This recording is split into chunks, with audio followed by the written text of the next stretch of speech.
Well, Ian, congratulations on your appointment as Managing Director of Birmingham City Football Club. How does it feel to take on that role as both an experienced member of staff and as a supporter as well? Oh, thank you, Hayden. Honoured, privileged. I've worked here now for 15 years. I've seen some ups, some downs, some U-turns along the way, but I've enjoyed every single minute of it. It's a huge club. I've always said it's a sleeping giant. It just needs wakening, and I truly believe that. And hopefully I can be a part of that moving forward.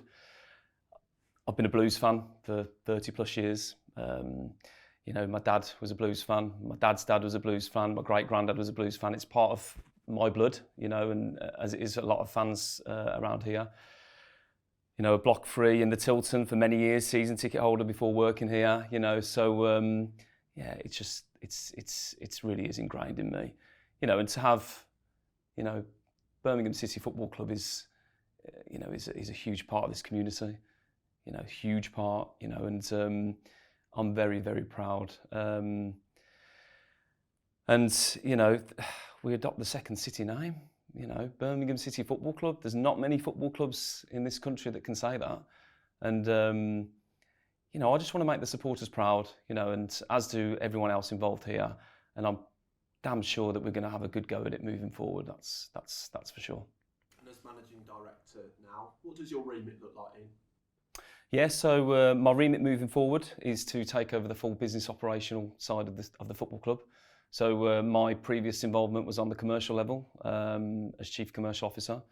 That's been my involvement for 15 years. That's where I've grown. That's where I've learned the trade and everything about the football club, whilst having, key involvement in other areas as well. So I like to hope I've got a broad overview of the football club. But yeah, so maintain that commercial operation, the full business operations from an operational, marketing, media, communication perspective, and how they all form and how they all fit together. So the sort of remit moving forward is that business side here at the football club. And on a day-to-day basis, what will the role entail? Yeah, a lot of hard work, first and foremost. I think it comes back to a plan and a strategy. So for me, it's just to understand, the underlying issues, concerns as to where we are in each of these different areas. I've got a good understanding anyway because I've been here for a while now, and to really get ingrained into those areas and to come up with a plan. Proper plan, a proper process that we can deliver. I think it's fair to say that we perhaps haven't had that in recent years, and it's time to change now. So that's a big part of it. To be clear, this role isn't a CEO position where the power lies in the hands of just one person. You'll still work with the leadership team. Yes, that's correct. So this particular role is purely the business side of the football club. So everything day-to-day operations. Craig is the football side, and then you've obviously got Mark Smith, who's our sort of Chief Financial Officer on the finance side of things. So we'll all work as a collective to drive this football club forward alongside the board. And what will your priorities look like? Priorities initially is that whole communication piece. I'm working currently with Dale Moon, our head of communications, around sort of that communication strategy. Really important. Hopefully we've started that more recently with our supporter/media meeting that we had last month. But moving forward, we want to meet with supporters groups very regularly, on an individual basis, but also as a group and as a collective more often. Listen to them, get their feedback, who represent the rest of the fans, and take that feedback on board and then actually do something with it. Listen, but then also take action of it as well. And that communication doesn't just stop there. That communication is with the internal staff here at the football club, but then also to the wider community as well. The local authorities, the councils, just so there's a clear communication path for the football club. On another matter, is there still a willingness from you in your new role to hope that we can fully reopen the stadium by the start of next season? That's the plan. It's a big job, and I think we alluded to last month when we obviously released a lot of imagery, a lot of photos, albeit quite late. It should have been released a lot earlier than that, which we've made clear.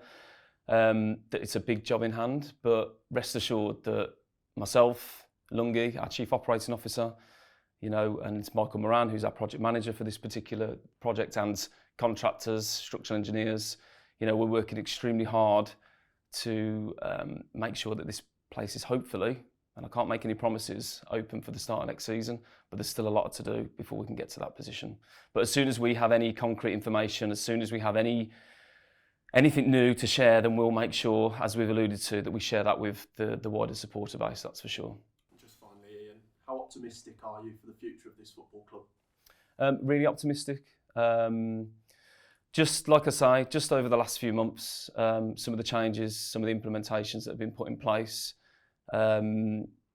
I can see real change. You know, and I've been here long enough. I hope I've been here long enough to understand, you know, when I see real positivity from internal.